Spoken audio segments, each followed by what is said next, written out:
Welcome back, and it's time now for a look at the top stories from overseas.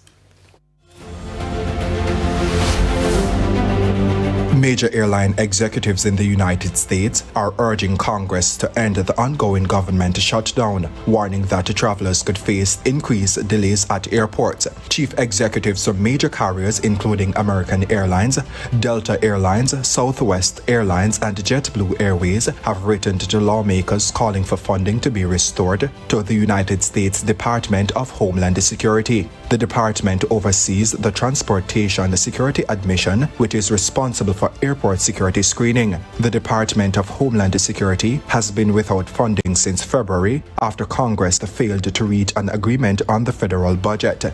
And the UN's High Commissioner for Human Rights, Volker Turk, says reports alleging that detainees continue to be tortured in Venezuela following the seizure of President Nicolas Maduro by U.S. forces in January are concerning. Maduro has been replaced in power by one of his loyal allies, former Vice President Delcy Rodriguez, under whose leadership an amnesty bill has been passed into law. Turk welcomed the amnesty law but warned that structural and systemic human rights concerns have persisted in Venezuela despite Maduro's ousting.